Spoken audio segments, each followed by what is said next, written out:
Good morning, it's Karen at Simply Living for Him. I'm here to do my daily encouragement video from God's Word. I hope that you find these videos to be a blessing in some way. If you do, I'd love to hear from you. Comment wherever you're seeing this. Subscribe to the YouTube channel and share it with a friend. So let's talk about a phrase that many of us say all the time. And let's really think about what we mean when we say that. So for instance, if you are running into a friend at the grocery store and you see them and you say, "Hey, how are you?" And they say, "Just hanging in there, just hanging in there." Or, you see someone after church and you say, "How was your week?" And they're like, "Oh, we're just hanging in there." Now, I know that many of us have been through the ringer in the past few years. We've all gone through very difficult circumstances, and we really do feel like we're just hanging by a thread. I get it. I feel that way myself. I've actually used that term recently, like I am just hanging by a thread. But what are we portraying when we kind of take on this lifestyle of just hanging in there, like we can just hang on? Now, if you're hanging in there and you're hanging on to Him, that's what we want. But we have this mantra that we constantly tell other people that we're just getting by, we're barely making it. And I just wanted to say today that you have Jesus. You are not just getting by. You are not just barely making it. You have Jesus who saved you. Let's live like it. The whole world is just hanging in there. Let's show them something different. Let's show them the power of Jesus. Let's show them that the strength they have in Jesus is, unmatchable to the strength of anything in this world. Everybody is looking for something to save us these days, and we have it. And we don't want to act like the world and be like, "Oh, we're just hanging in." We're not just hanging in. You know what? Jesus hung on the cross, so we don't just have to hang in there. We can live with full joy, with full hope, with full expectation.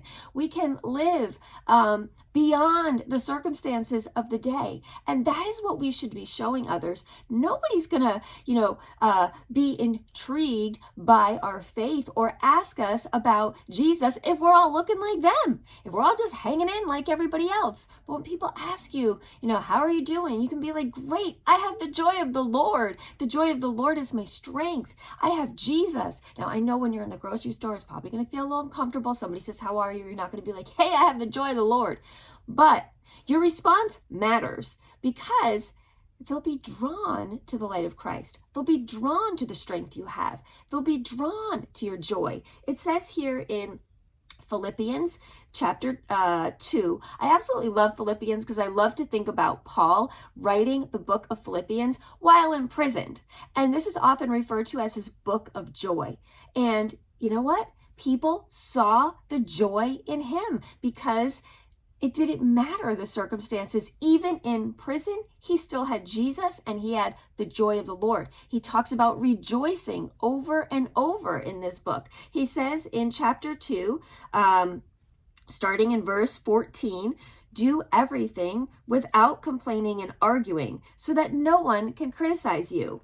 Live clean and innocent lives as children of God, shining like lights in a world, shining like bright lights in a world full of crooked and perverse people.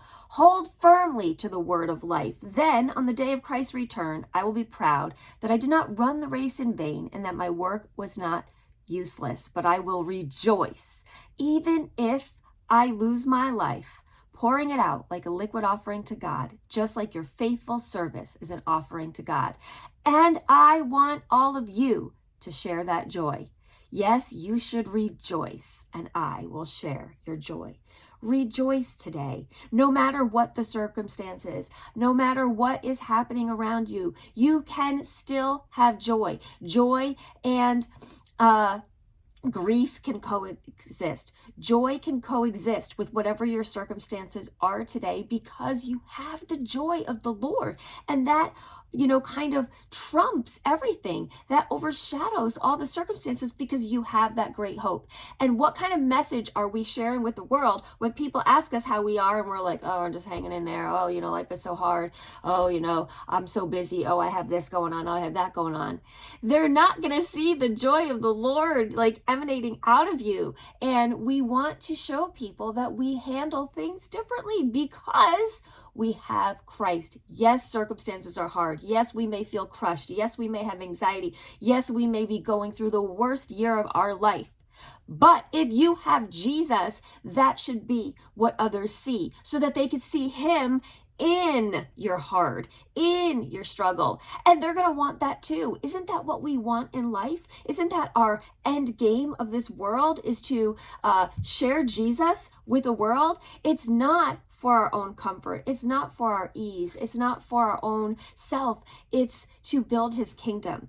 And who's going to want to join a kingdom when you're looking like everybody else and you're like, oh, everything is so hard. Oh, everything is so difficult. Now, I'm right there with you. I go through periods where I struggle, where I have a hard time even getting out of bed sometimes, where I have I'll get these oppressive feelings of anxiousness or depression. I get it. So I'm not over here saying that I jump out of bed and leap for joy every day, but we don't want to stay there, and we need people to surround us. So when we get like that, they can remind us that we have Jesus and that we have hope and that we have strength, and that ultimately that's what brings us our joy. So I'm thankful that even though I've gone through those times in my life, that I don't stay there, that I'm constantly reminded, especially when I read a book like Philippians, that Paul, there he was worshiping in jail, singing praises to God in jail.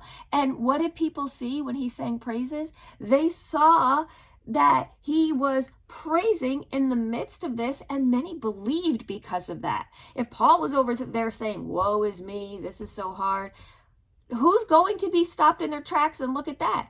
But if somebody's worshiping in the middle of their prison, if they're worshiping when they are being persecuted, if they're worshiping in their struggle, you're pointing to Jesus and not to the circumstances. And that's what we want to do ultimately, is constantly point to him. So I hope this encouraged you today. If it did, let me hear. Comment below, comment wherever you're watching this, and I will see you next time. Until then, I wish you all the blessings and joy in Jesus today.